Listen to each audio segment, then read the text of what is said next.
सभी प्रेमियों को मेरे जय सच्चिदानंद। आज की आवाज़ बुक में भाग 1 अपने कानों के बीच के शोर से दूर रहें, उसमें आज हम टॉपिक के बारे में जानेंगे, खुशखबरी। स्टार्ट यहाँ से होता है। क्या आप बाहर की दुनिया और अपने अंदर की दुनिया में एक बेहतर संतुलन बनाना चाहते हैं?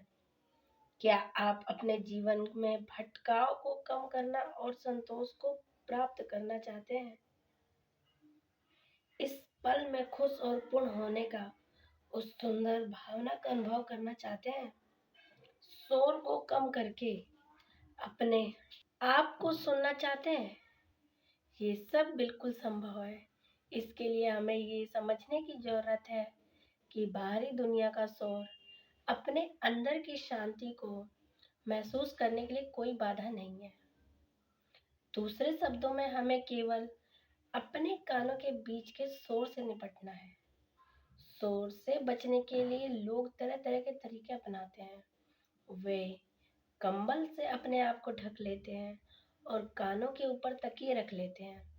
वे पहाड़ों पर चढ़ते हैं, वे जंगलों में जाते हैं, वे दौड़ते भागते हैं, वे 30,000 फीट तक की ऊंचाई तक ऊपर जाते हैं और समुद्र के लहरों के नीचे गहराई में जाते हैं। वे तीर्थ यात्रा पर जाते हैं और दूर दराज के शांत विश्राम स्थलों का भ्रमण करते हैं।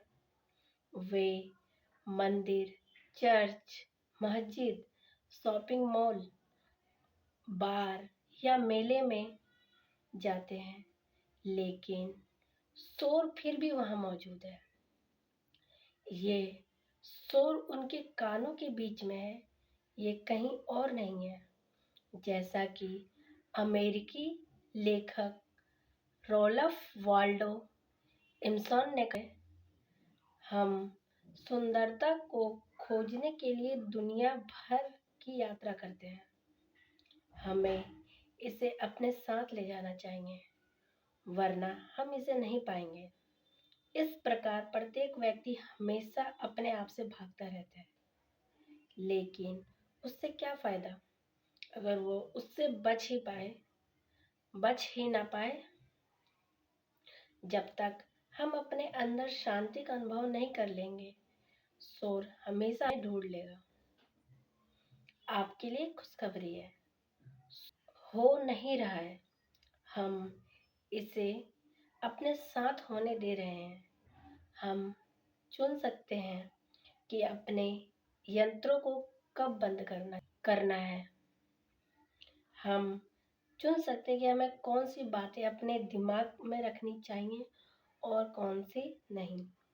हम चुन सकते हैं कि हम किसको सुने, किस पर ध्यान दें और किसका जवाब दें।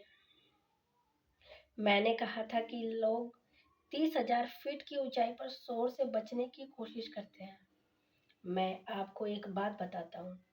एक पायलट होने के नाते मैं बहुत सारे कॉकपिट के अंदर रहा हूँ और मैंने विभिन्न प्रकार के विमान उड़ाए हैं। अब बहुत सारी अपने आप चलने वाली चीजें हैं जिसकी मदद से कंप्यूटर निर्णय लेते हैं। असल में जैसे जैसे तकनीक में सुधार हुआ है, पायलट विमान को उड़ाने की परवाह ना करके उस तकनीक की ज्यादा परवाह करने लगे हैं जो अक्सर उनके लिए विमान उड़ाती है। आखिर विशेष रूप से किसी आपात स्थिति में वह एक मनुष्य ही है जो विमान उड़ाता है, ना कि कंप्यूटर। जब मैं परीक्षण ले रहा था, मेरे प्रशिक्षक अक्सर मुझसे कहते थे, अगर टेक्नोलॉजी में कोई समस्या है तो बस सब बंद कर दे और वही करे जो आपने हमेशा किया है, विमान को उड़ाए।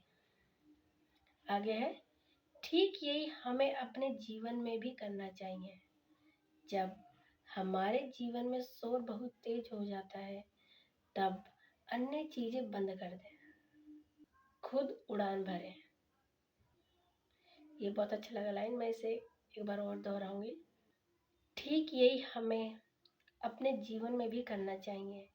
जब हमारे जीवन में शोर बहुत तेज हो जाता है, तब अन्य चीजें बंद कर दें, खुद उड़ान भरें, और ये हम अपने द्वारा किए गए सही चयन के माध्यम से ले सकते हैं। इनकी जब कोई भी परेशानी या फिर कोई भी दिक्कत आती है, तो हम इतने परेशान हो जाते हैं, ये करूँ या पहले, या ये करूँ या इससे मैं परेशान हूँ, कैसे इससे आगे निकलूँ। तो उसके लिए ये कि आप सारी चीज़ों को छोड़कर मन में खुद को शांत करके खुद से एक रास्ता चुनें और खुद में उड़ान भरें कि हमें करना क्या है। सिर्फ एक पल का सकारात्मक चयन जिंदगी बदल देने वाली यात्रा साबित हुई है। यानी कि एक सही फैसला लें, सही फैसला लेके अपनी जिंदगी का चयन करें। आगे है, सिर्फ एक पल का सकारात्मक चयन जिंदगी बदल देने वाली यात्रा की शुरुआत साबित हो सकती है। आत्मज्ञान के माध्यम से जब हम आंतरिक शांति, ध्यान, संतोष और शांति को चुनते हैं, तो हम आंतरिक शांति की ओर बढ़ते हैं। अपना ध्यान अंदर की ओर मोड़ने के लिए भी हम ही चुनते हैं। एक बार जब हम पूरी तरह से अपने अंदर जुड़ जाते हैं, तो शोर एक घूसपेटिया बनना बंद कर देता है और वह हमारा दोस्त बनना शुरू कर देता है। एक ऐसा दोस्त जो बहुत व्यस्त रहता है, जोरदार है, जीवित है, और हम उससे तभी मिलते हैं जब हम उससे मिलना चाहते हैं। आगे है, वाकई अपना ध्यान अंदर की ओर मोड़ने के लिए भी मैं भी को नोट करना जरूरी है।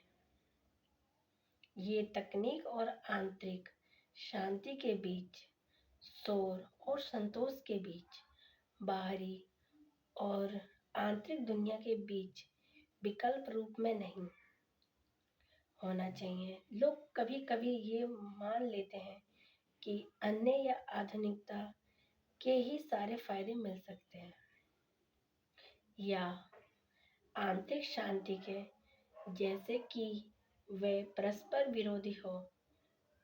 हमें एक के लिए दूसरे को छोड़ने की जरूरत नहीं है। हमें बस यह तय करना है कि हम ये चुने कि हमारा ध्यान कहाँ जाता है। खुशखबरी, खुशखबरी के बारे में जैसे हम सुनते हैं तो कहते हैं अरे खुशखबरी ये हो सकता है किसी के घर में बच्चा हुआ, किसी का घर बना हुआ, किसी को पैसे मिलेंगे, नौकरी लगेंगे, वो खुशखबरी माने जाते हैं। मगर हम प्रेमियों के लिए खुशी हमारे लिए ये है कि हमें पता है कि हमें शांति, यानी हमारा सांस आ रहा है, जा रहा है, तो वो हमारे लिए खुशखबरी है। तो प्रेम रावत जी ने